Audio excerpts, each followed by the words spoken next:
I'm with Adrian. Unfortunately, Jason is sick. He can't make it. And Mark, I thought was going to join us, but maybe he'll chime in a little later.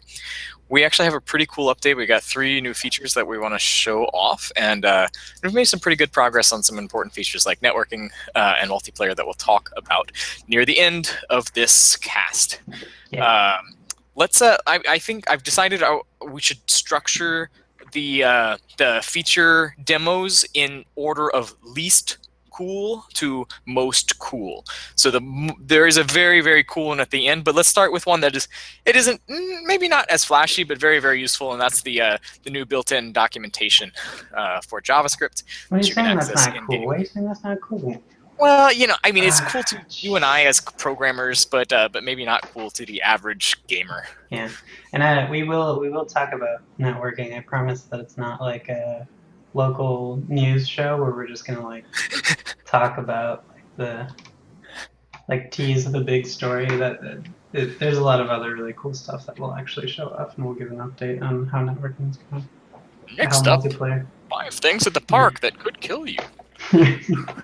I'm gonna try a hot seed just because I feel like it.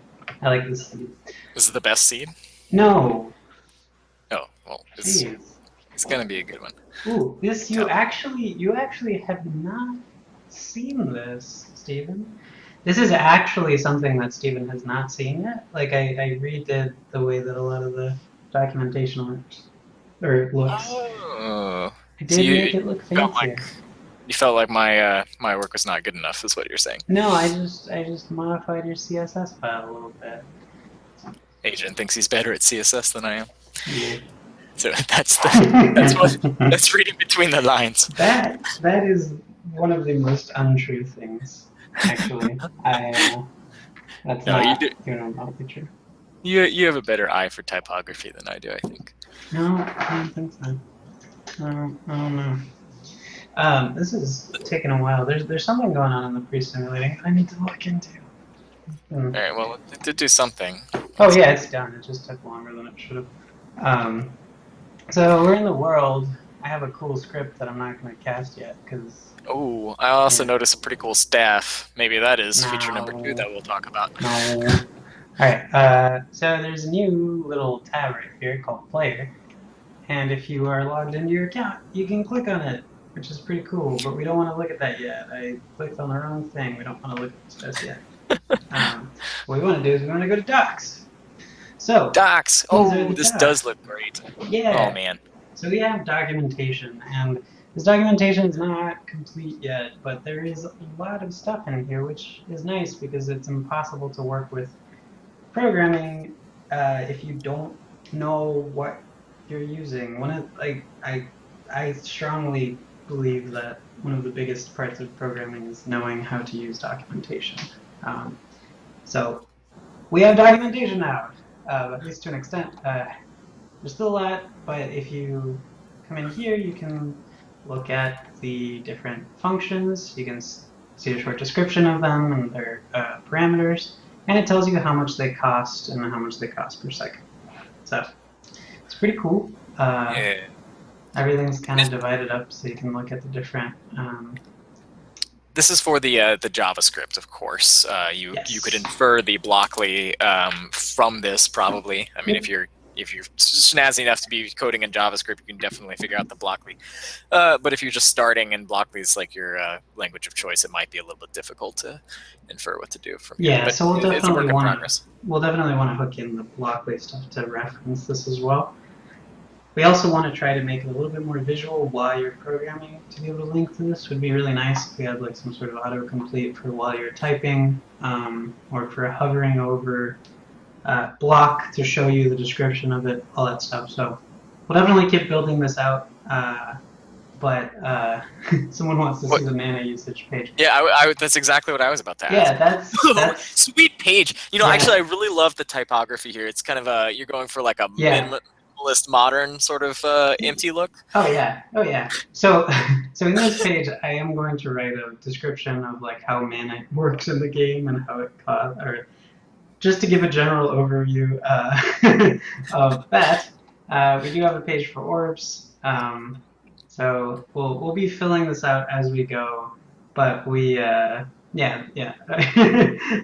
We'll be adding a lot more to this and adding links so that you can jump around all the stuff and look at everything, which is nice. Writing What's spell is also empty right now. Oh, yep, Um, yep. All right, you beat me to so it. yeah. So as we build everything out, we'll keep adding to this, so we now have some sort of structure to be able to actually give you that in game, which is nice. And it Because is. It's also semi-automated too, so it's not like we. I mean, it should yes, not fall behind our own development as we add right, API calls. The documentation should auto update. So yeah, hopefully, I mean, yeah, if yeah. everything's working. It's all automated, so as we add new things, it'll do it.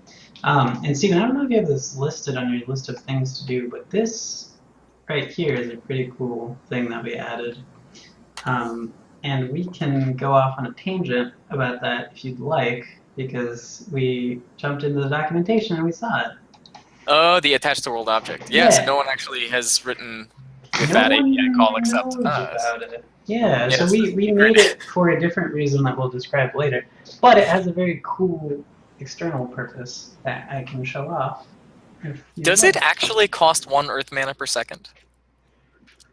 It costs 2 Earth mana per second. Or 2 Earth mana per second. Yep. Oh yeah, right. Okay, right. Because it's analogous, sort of analogous to making a physical connection. It's a different kind of way of linking to another physical object. Yeah. So what this does is it actually stops the orb from moving. So this is good for tracking an object. You can kind of get stuck to it, and you can become basically a child of that object. So wherever that object you moves to, if that object teleports, the orb will teleport with it, etc. So the object, it becomes a child of the other object. So one cool thing we can do that we made. Let's start. Uh-oh. I teased some other stuff. I'm gonna put this on medium. My computer's acting up a little bit. So let's go ahead and start. Can you change that in game? Does it change instantaneously? Okay. Oh, yeah. Wow, snazzy, man! Snazzy. I didn't know you did that. So this weld, and this is, I'll make it bigger. I don't want to go into a huge coding time. We didn't make this we made this in JavaScript because we hadn't hooked up the Blockly yet. But basically, what this will do is it'll go once it hits an object. If it's the first hit object, it'll create a physical connection to it. If it's the second hit object, it'll become attached to that second object. So basically, what it'll do is we can hit an object, and then it'll lock to our player rotation, so the orb will kind of drag that object around.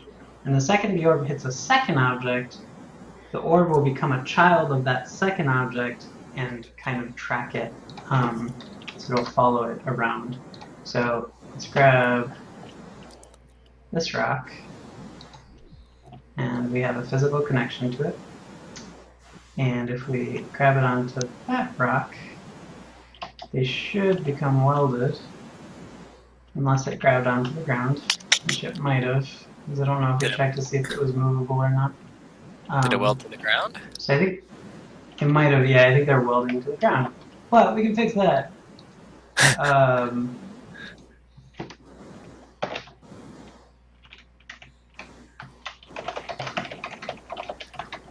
And I assume get last hit world object is something you could look up in the documentation. Yep. Amazing. So we can check to see that the object is movable before welding to it. So we grab this guy, and now they should be welded together. And we can super grab one of these, and it'll pull the other one along with it, which is pretty fun. So that first one is still welded to the ground, so this one's trying to pull it, but it's having some trouble. But that's, I can already see the potential here. So this could let you, I mean, anchoring stuff to the ground is pretty useful too. So you could anchor stuff to the ground and then anchor things or weld things together. And I would actually love to see somebody build a sweet house out of rocks. I think that'd be the coolest thing ever. Yeah, you definitely could. You'll have to get tricky with mana usage. So we Yeah, we'll talk about that a little bit more in a little bit. But Yeah, yeah, yeah, yeah. that thing is a fun little tangent that I'd forgotten about until I was putting together this build for today. Yeah, that's cool, and it actually is a good segue because the next cool feature number two, is the new staffs, which are as promised programmable. So you can actually change some pretty cool things about the staffs. And the way we implemented that is that you use the orbs you're already familiar with, and you actually will just attach them to your staff in the same way that with the same attached to world object API call. And then you can do some cool stuff, which I don't want to spoil. I actually think you should just well, I mean, maybe I should say what it is, and then you can run it. You Yeah, can, which is the coolest staff is the Alpha Wizard Plus staff. yeah. You can So change the most, you can kind of tweak the most properties about that one, right, but the Wizard staff, how about we switch to the Wizard staff when we build cool. up to the Alpha Wizard? Sure. So the basic staff also has something that you can edit on it. So even if you didn't, so these three are Kickstarter staffs. So if you backed on Kickstarter, you'll be getting these. Automatically try to link to the Kickstarter email that you used, but we'll have a way of retrieving it and hooking up your Kickstarter email so that you claim your Kickstarter staff. And eventually, we'd like to add more staffs or in-game give you reasons to give you more staffs. Everyone will start off with a basic staff, and that does have one property that can be edited. The wizard staff is actually not 100% complete. I think Jason will have to still adjust it a little bit. So this is the I don't remember which tier it was, but we have that all set up. So this is a cool staff, and based on the tiers, you'll get that staff and the lower ones. So let's start with. I mean, we can write a spell if you'd like. How do you want to do this, Stephen? Do you want to I write it, or don't. should I just use a spell that's already there? Let's use the spells already there. It's actually correct me if I'm wrong, but the spell will work on all the staves. It just Yeah. won't always do the same thing. So yeah, let's Right. actually see the same spell run on each of the different staves. All right. So we have the staff customizer script, and this will be a little bit hard to see because it's so bright outside. If I go a little bit closer to water, it'll go a little darker. And if I cast this spell, you'll see that my staff is getting brighter. Oh, cool. It's a little hard to tell because it's not very dark outside. Yeah, but no, you can definitely tell it's definitely filling up the area around you a lot more. Yeah. So we can look at this spell, and what we'll see is this is a little bit intricate so that it supports all spells, but the basic idea is that it attaches to the staff, and it can grab the player staff. So the orb attaches itself to the player staff, which I'll show in a second. It's pretty fun to do in general. Then you can hide the orb, which is a new Blockly function that costs 1 air per second. And you have this new thing where you can say, you can go through and, this is kind of a silly, but whatever. You can set a value on the world object that you're attached to. So this is going to start going into life magic. So you're going to be able to alter a variable that exists on that staff. So you can see what variables exist on the staff. In this case, we're saying if this staff has the variable color, then we're going to alter the color to our target color, which we've set to purple. If it has a secondary color, we'll set it to a secondary target color, and all of these are different powers that'll try to push variables in a direction. And this staff did not turn purple, so I think we I guess we can infer that it doesn't have that property. This particular wizard staff doesn't respond to that. Yeah, and if we were to print out this stuff right here, so this is commented out, but if we were to print it out, it would show us that this staff only has brightness. So let's duplicate this spell really quick. And what I'll do is I'll unhide the orb, because that's kind of fun. Actually, no, I'm not going to do that yet. So let's print out all the properties that this staff has. So if I go back and I select this staff and I do it, it'll print out that it only has brightness. So this staff can only have Oh, right, brightness, and we can right there at the adjust it. bottom. Yeah, Now, cool. so what we can do is with these variables, you could print out a bunch of other stuff, and for croakers, we'll have, and for creatures, we'll have other variables for their perception of the world and their anger level and all sorts of different things that will be values that they're adjusting, and you will be able to do that. We have not hooked that up yet, but that is how we're going to start doing some life stuff. So you'll attach to the object and start adjusting the values on the object. So this was all kind of a build-up to that. So it'll be the same system that we use for this, we'll start using for life. We'll add a lot more to it than that, but you'll be able to kind of nudge values for different creatures in the world to these different things so that you can alter the perception of the world and push them to do things that they wouldn't do because they can make it that croaker think that it's really hungry or really thirsty, and that will change its behavior and stuff like that based on the AI that's built into it. Could I cast a spell that changes your staff's color? You currently can, and that would absolutely be possible. We were talking about doing different costs for whether or not you own something, but we haven't done that yet. So we'll. Well, so what would happen if I try to change your staff red and you have a spell that's trying to change it blue? Yeah. So since they're pushing values, they would just compete. So mine would, let's say that mine was going for blue and yours was going for red, it would just go for purple. So the staff would become purple. Generally, what you'll do is you'll initially cast a spell. You'll initially cast a spell on your orb that will set certain properties on it, and those will kind of stay even after the orb has died. But if someone else casts a thing where they're trying to adjust the color of your orb, you might get upset and like just fix yours. You could do really cool stuff with this. This is just the most basic thing that we could do.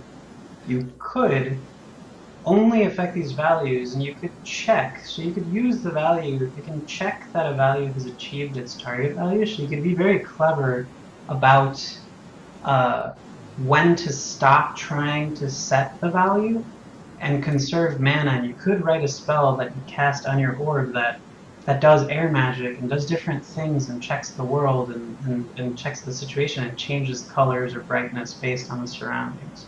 Oh, I love it. So you can change the color to kind of alert you that there's danger nearby. Yeah, absolutely. Oh, I love that. Yeah, someone mentioned a capture the flag style game. Steven had an idea for a game where there's crystals where everyone's trying to push the different colors, kind of like the Splatoon. Like but in our case, you just have crystals and everyone's trying to push the colors to try to do it. So we'll probably be building a meditation like that. Yeah. So let's go. Let's jump. Yeah, let's try it on the next level up. Oh no, beta. Beta. Right, gotta go in order. So this one, I presume, has brightness and color. Yes, this one has a brightness and a primary color. So if I cast the spell, Z went purple and very bright. What we can do is we can actually do. If you look here, we have this brightness set to 4. If we set it to 0, then I cast this, and the staff becomes not bright anymore, and we have no light coming out of it. Right, so you can't really tell. So it technically is purple now, I guess, but you just can't tell. Yeah, there's just no, right. So the primary color is the color of the light. So for lights, we're clamping them at 4. We'll have to have a way of showing you the maximum values, but this is as bright as it is. Ooh, that's awesome. If we wait for long enough, it'll get darker, and we'll be able to see this a little better. But it definitely lights up quite a bit, and it gets pretty crazy. Any brighter than this is just, it makes everything look insane. So these values will be clamped to a certain reasonable amount. Do you want to do the other one then? Yeah, definitely. So we got we saw a staff with just brightness, we saw one with brightness and a primary color, like a light color. And the Alpha Wizard staff has both of those plus a secondary color, which I actually think is the coolest thing ever. Yeah, so I now have the power to make a really ugly staff, which is totally, that's the power. That's with great power comes great That's responsibility. really good. So now I have a disgustingly green staff, and I get to run around with a disgusting green staff, and that's totally cool. If that's what floats your boat. Yeah. And purple and green, like just bright purple and bright green. So again, you can do all sorts of crazy stuff with this. You could write a spell to make it so that if there's a croaker close, you do different things and all sorts of stuff. And we do want to, so these will automatically come with the Kickstarter, but we do want to add stabs that will unlock during the game, so people won't just be stuck with the basic stab, even if they didn't. So there will be other stabs to unlock later on that have cool properties. Yeah. Yeah, I'm gonna reset this because it's just waking me up. Okay, cool. Yeah. So I'm very excited actually to see what kind of cool staff magic people come up with. Yeah. I'm gonna do this really quick. Stuck. I'm just gonna call it stuck because I just want to show this off because I think people will really enjoy it. So we can hide the orb. So instead of hiding the orb, what I'm going to do is just on create. I'm going to delete this and delete this block. And I'm just going to say when the orb gets created, we'll just attach this function. We'll just attach it to the player staff, and that's it. This is a useless spell, but if I do a lot of it, it looks really cool. Oh, right. I can run around with the staff. Bunch of orbs stuck to the top of your staff. Oh, yeah. That's cool. They got a sweet particle trail effect. That's awesome. So I can run around with this and like just jump around. Now, if you would it trigger on hits and stuff if you like now touched a rock with your staff? I think we might have deactivated that for when it's attached. I guess it's a little weird. So when it's attached, it loses all other properties, and it just kind of becomes an attached thing. But yeah, we could do all sorts of cool stuff with this. Could you release it after a certain amount of time? Yeah, definitely. What we could do is we could make it that when we click on activate, we can say, no, actually there is not. We don't have that. We need to write a function for that. Oh yeah. Yeah, but yeah, you could definitely remove from it. Cool. Well, all right. So that's so we talked about documentation and the new attach to world object function. Showed that off with the welding. We showed it off with the staves, of which there are 3, and I think we should go on to the coolest thing now. At least in my opinion, it's the coolest thing. I'm pretty sure I have this intuition that it will, to the average gamer, be the coolest thing that we show off today. And that is, let me kind of preface it by saying one of the major design tasks, mostly for Jason and Mark, has been and will continue to be making the game more fun and more game-like, not just a coding, not just like a coding environment, but like an actual game that you play and that plays against you. And so they've been creating kind of this master meditation, this just like really cool survival style game mode. Would it be fair to call it survival? What do you think? Yeah, I mean, I think Mark and Jason could give a better description of that. But basically, Mark and I are. This is not networking, by the way. It's not multiplayer stuff. By the way, if people are getting excited about it, we will talk about that. But what? We'll talk about multiplayer. Steve is being very shady here. So yeah, Mark and Jason are. We just started a subcommittee to make things fun, and that is what they're working on. So yeah, I think saying it's a survival game mode is fair. They're trying to build one big game mode that can really sell the game and have really be really fun. Like it's the game has a lot of really cool features, and we've been building all these really cool systems, and we're going to continue building all these really cool systems. Uh, but we want to start building more things that make it feel like a game that keeps you around and gives you an objective. And with that, the multiplayer will tie in nicely and all that stuff. But this is kind of the overarching, like, we want the game to be more interesting as a game. Yeah. So the idea is you'll be on a kind of large map, but there's a particular antagonist that Jason's been working on here. Well, Jason and Mark together, actually. Yeah. And I think we can just spawn it just to like kind of preview it because the game mode isn't complete, but this particular creature is. I think we can spawn it here. Is that true? Yeah, I'm just welding stuff together. I'm sorry. Oh, you got distracted. You're welding rocks. Okay. Yeah. So let's see. Let's see if I think I have that. Yeah, I have a spell wheel. Hopefully this works. Spawn Phantom. Yeah, Phantoms. That is what they're called. So these Phantoms are pretty evil. Will they still look evil in the daytime? I assume that it'll be all they dark. should.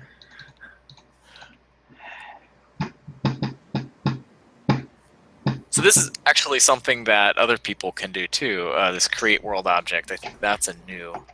Yeah. So this is kind of a debug thing right now, and we are going to. The ores will be able to do this. That is not. This will not be restricted. So every object that you create will have different costs based on it.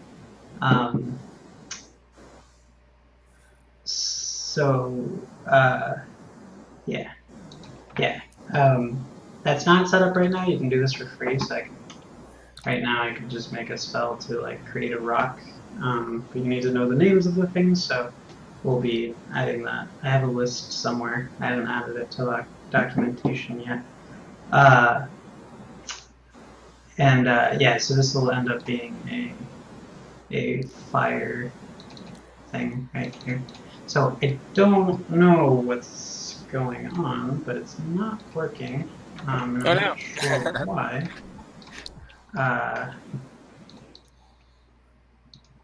It's you're trying to cast it and nothing's happening.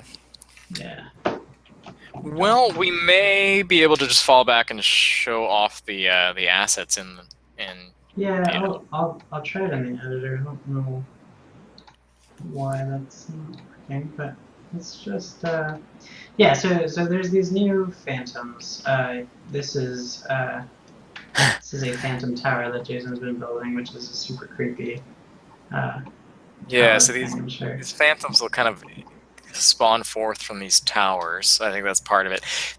The game mode's coming together, and we're being not intentionally vague, but partially because we don't know all the details. They're sort of locked in the heads and design documents of Mark and Jason. But from what I understand, the phantoms will come forth from these towers, and they will harvest mana from the world. They'll actually seek out, hunt down mana sources in the world. Mana sources might be you. They might be croakers. They might be these, the artifacts that you find around. They can even be your orbs. So anything that has mana inside them, these phantoms will actually seek out and try to harvest and ultimately destroy. So they're not good for you or the rest of the world. Yeah, they're super creepy, and if I could get them to work, it'd be nice. But yeah, they chase you around and try to kill you, which is pretty fun. We started doing a while ago. We'd done the elementals, which is kind of cool, but we wanted to do something a little bit more interesting. We didn't really like the way that those were going around, so these will kind of be a new enemy in the game. We want to have like an overarching enemy that gives you something to do, and yeah, it will make the game a little bit creepier. So the if I recall correctly, the phantoms have two forms. There's one is kind of like as this like smoky ball like thing, and then they sort of turn into a humanoid sort of form when they're close to. Is that true? I don't know. I don't think so. I didn't know about that, if that was happening. Is the sphere is the one asset you have? Jason was showing off a really sweet humanoid phantom weird zombie asset. Maybe he decided not to use it. I'm not sure. Yeah, I don't know. I'm not sure. Can we see these with the particle effects? Yeah. Sure we can. So there you go. There's a Yeah, it little bit looks. more. It's kind of hard to see without it being in the game, but yeah, it's kind of the gist. They're pretty cool. We'll definitely show them off more for the next month's update. We'll have them a little bit more incorporated. So yeah, there will be eventually there will be more. They'll start being built in more into the game, and we'll have more of this big game mode that actually has this interesting feeling to it.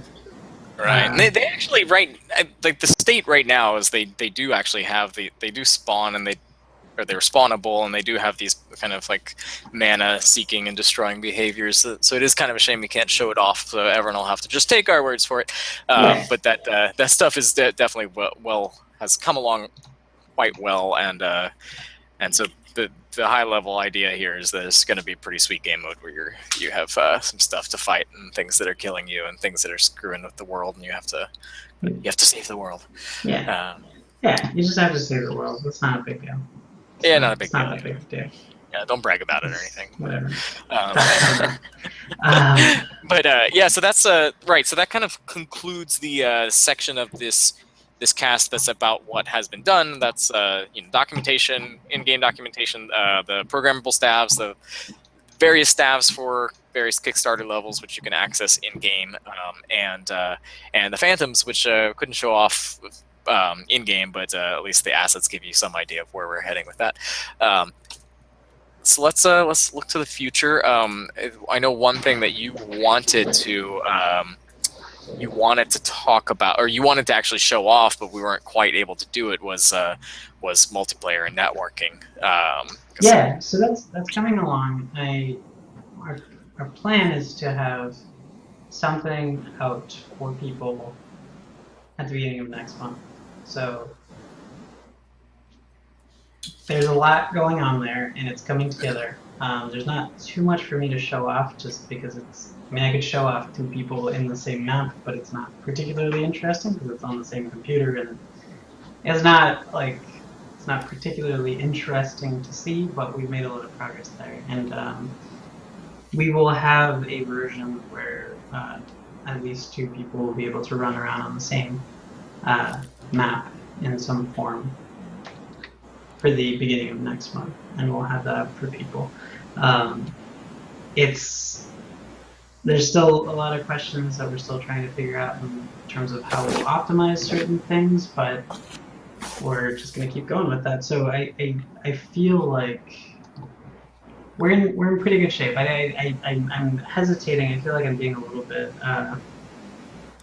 bit hazy, but I'm hesitating to say too much specifics because we're still in the process of doing it, but we will have a version of it at the beginning of next month, so that we'll be able to see how it's going and start testing it with more people, which is. But I mean, you do have a prototype actually now, where you at least on. Mm-hmm. Connect two instances of the game, and they're connected, and what's being synchronized right now? The locations of the two players and and their orbs and the physical objects. So you can cast spells that throw around rocks, and they actually fly around in a synchronized way. Cool. There's some optimizations that need to be done there to make it nicer, which is why I'm hesitating to show it just yet. But that is working. There's a lot of things across the orb that aren't being synchronized, like setting the color of the orb and certain things like that. So those things just kind of need to be polished and just needs to be like focused in. So yeah, we should have that to a good state that we can give to people very soon. Yeah, cool. And right, so so that's the networking update. Let's maybe sketch a little bit about the plan for meditations. It's always been the plan from the beginning to have um, just to kind of let other people make their own game modes. I mean, I think our game mode with phantoms that you hunt down and kill, and who are hunting down and killing you, will be fun. But maybe it's not for everybody, and so we really want the game to be kind of extensible. So Yep. other people, including us, can write other game modes that are equally fun or fun in different ways. I think one thing that we all, at least in the CodeSpells team, really like the idea of is a kind of multiplayer sport type things like Wizard Soccer, or somebody mentioned Capture the Flag earlier, which would be really really cool. So we want to kind of expose some of that. Do you want to talk about what your sort of vision for this meditation creation system will be? Yeah. So you and I will be working on that this month while I'm working on networking stuff separately. So this will address a few of the questions that are going on in the chat right now. Right now we have a system for creating meditations, but it's just, I think, I've seen one person create a meditation. They're not particularly easy to make, and we are going to pull it back a little bit and make it built into the game and a little bit more accessible. So we are going to have different maps that you can choose to start from. A completely flat one would be great. So we'll have a completely flat map that you can make meditation on, and what you'll be able to do is set up rules for that game mode if you want to. If not, you can just play around and just mess around like a sandbox. But you can create on the map. You can just do whatever. So you can build rules in a scripted way. You can write scripts that write the rules of your game so that you can make a sport. You can have a couple of rings, and they activate whenever someone goes through the rings. You give one team a point, and the other team doesn't, or etc. And then you reset the ball position and stuff like that. So that's what we're building. There is already the possibility to do that in the game right now. It's just not very good, and it's not very shareable. So we're going to be building that part of it so that people can make game modes and make it a little bit more accessible. Like the different things that are in the game, make them a little bit more accessible so that they're not only contained in this large game mode or on the large map. Like you can just access those things, and you'll still have a sense of exploration through the large map, but you can also take smaller things and do little experiments in a contained area without needing to worry about the larger one. Yeah, and I think I'm not sure if this will happen, but currently the plan is that as you're playing kind of the larger game mode that we're designing with these phantoms, there will be moments where you'll jump away, kind of probably by entering certain temples. You'll jump away and complete some sort of meditation, which is kind of like think of it sort of like a dungeon, maybe sort of. I don't know, metaphorically like a dungeon in the sense that you cut away, you're in a different place, you do something and come back. And I think Jason has some sweet lore ideas for why all this stuff is occurring. Yep. But he's not here, so he can't tell us. Yeah, Jason's not feeling well. Yeah. Yeah. So we want to build the system so that you can build more game modes, and so that for us to be able to build this bigger game mode, because we feel like the whole system for the game, everything that's in the game is cool, but we want to make it a little bit more presentable and a little bit more accessible and give you objectives and make you feel like you're really playing a game, because it is a game, and we want you to feel like you're progressing and unlocking stuff and doing stuff that's fun. So that's kind of the direction that we're trying to push things in right now. Yeah. And on that note, a couple of people have asked about elementals, and elementals are really annoying right now. They run into one in the temple, and it's really annoying. So the plan is to pull away from elementals for now and start working on this different system that Jason and Mark are working on. that has these phantoms, and the phantoms will be much more. They're already much more interesting to fight. You can like throw rocks through them and stuff, and that like depletes them. Like you can do a lot more cool stuff with them already. So they are already a lot more fun. And the element or the phantoms will have uh, different levels of complexity to them, from my understanding. So elementals will be kind of pulled away for now, because we tried them and tried to do a few tests with them and we weren't particularly satisfied with them. They might come back in the future, but for now we're going to hold off on them and try this new system with new enemies and stuff like that. And yeah, there's all sorts of crazy ideas for phantoms. I think people really like them. There's the concept of them being able to zombify creatures and stuff like that. So I think it'll be really cool, and I'm really excited about it. But we'll have more on that really soon. Yeah, we should. I'll skim through and see if there have been any questions that we missed. But while I'm looking here, I would say the one thing that one kind of major piece of feedback we're taking from people who are purchasing CodeSpells on Steam is that it's just not a lot to do. And that's both true and false. It's false in the sense that you can code a lot of stuff, but it's true in the sense that most people aren't coders, and so they just kind of come into the game and they're like, I don't understand. This doesn't feel like the kind of thing I expect from a game. So there needs to be something like that, and that's Phantoms in a survival mode is our answer to that. But then on the other hand, not everyone likes survival mode and or survival games in general, and so we definitely want to make sure that CodeSpells remains an open platform, which has always been the dream from the beginning. So it'll be both a particular game that we design, or game mode that we design, and a platform for making other ones. We ourselves may make other game modes as well, but we definitely hope the community will. Yeah, and like one of the comments right now in the chat is that I want I wish to be able to damage something with a wave of water and make water force matter. We have all these cool stuff, or all these cool things in the game, like we have flow for water and all these crazy things, and we're not showing them off. So that's what we want to do. The phantoms are set up so that water flowing in a direction will push them away. So water actually becomes very powerful when you're fighting phantoms. I wish I could show it off a little bit better.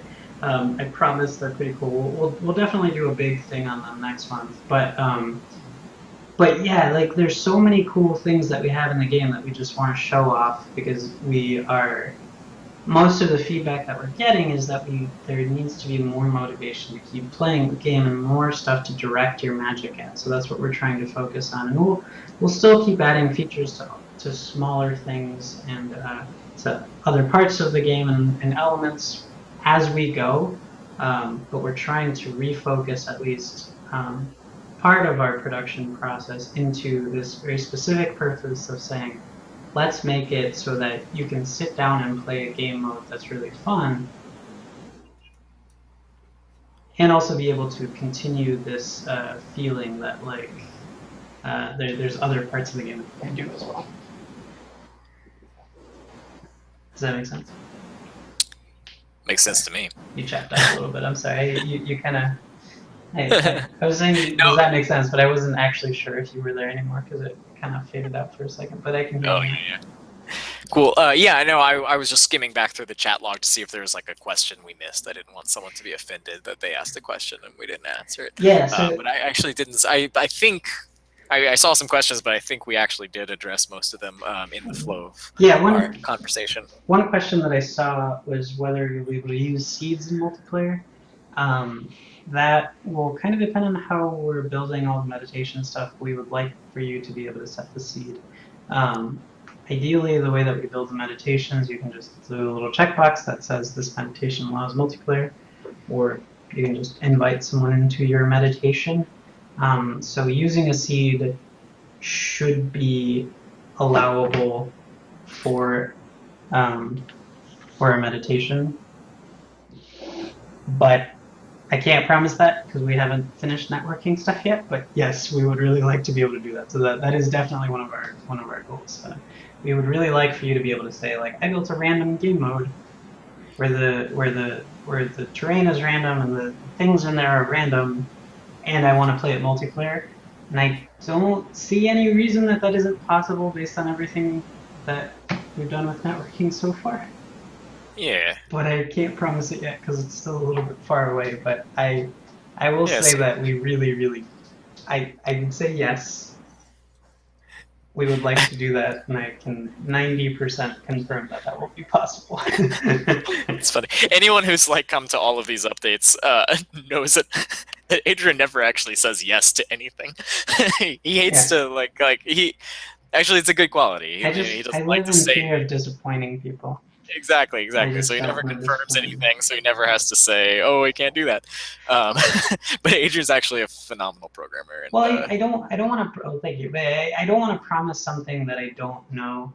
And that's kind of the thing. Like I think a lot of, especially Kickstarter games, promise things that they don't know if they can do, and we need to be cautious. We need to be careful to say like we really like that and we want to do it and we're going to try to do that, and we don't want to lead down the path where we're saying like, yeah, we're going to make an MMO and you're going to be able to like turn it into a first person shooter, and like we can just make a Halo 4 in our game and it'll work. Like that's not what we're doing, and we want to make sure that we're focusing it in the right way, and that is where like I think we've done a pretty good job of like communicating with people, and I think the feedback that we're getting shows that we're all on the same page. At least the stuff that we're getting from people is generally things that we really want to hear. Like they're things that we are trying to fix ourselves, so that's great. Like we're not hearing too many things that there's not features that people are asking for that we don't plan on doing very often. Um, so that's good, and I think that's the direction we're trying to push in, and hopefully we'll get there, and we'll have a cool video game. I mean, I think it's already a great game. I think we've done something really unique and cool. And I think we are at the stage where we can start to kind of massage it into what we want for it to feel like a really satisfying experience. yeah, yeah. Well, let's go ahead and wrap up. Just to recap, so what's been done so far and what's coming out. Actually, when is the next release coming out? Yeah, so I wanted to get that out a couple of days ago. But this version has a couple of bugs that I just realized. So at some point this week, we will be pushing out the attached to world object and the stabs and all that stuff. Hopefully tomorrow, but there's a couple of performance issues that I was experiencing right now that I'm not too happy with, and I would like to get this spawning of phantoms done. Uh, but some point Yeah. this week, So either coming. by Friday, or at most on Friday, we'll have a build out to people that has these new features that we showed off today. Yeah, so coming to a CodeSpells near you this week Yes. will be in-game documentation, the ability to attach to world objects, the ability to send, to set parameters on world objects, especially your Only stabs. only stabs right now. Yeah, yeah, only on the stabs. Yes, You could you can try attach to on anything. purpose, but it wouldn't do anything. You can attach to anything, but setting variables only does something on stabs at Yep. this time. Mhm. If you're on Kickstarter, if you signed up in CodeSpells with your Kickstarter email, then you may automatically have the stabs in your kind of in your player tab when you log in. If not, we have an interface. We'll be sending out a Kickstarter update with information about how to claim your stabs Yep. in game. It should be pretty straightforward. Yeah. So you will. The answer to will we have our stabs is probably, but if not immediately on the update, then there will be a way for you to claim them. Yeah. Yeah. Hopefully, for most people, it should be pretty easy to set up. Uh, Um, Phantoms, Phantoms are pretty cool. I'm sorry we didn't get to show them off, Yeah. or even talk about too much of the lore. But we will definitely be showing that off next month. In fact, I wouldn't be surprised if we. Do you think we'll actually release something with Phantoms before the end of the month? Yeah, I mean, they'll be in there. You can use the create phantom spell if you just search for Mark's name on the browse. It'll kind of be a secret for all the people that did the dev update. They can Yeah, yeah. There you go. find So yeah, the spell on the browse. So there yeah. will be several things in there. We're going to start pushing out more updates that have some features in there that we don't have actually accessible as a game feature, but that you can access in the orbs, like being able to create an object. That's not officially supported yet because we're going to add costs depending on the object that you're trying to create, but it's there, so you can use it if you want. Right. Beta Not, features. yeah, just like features that don't actually that aren't 100% complete, but that we're using.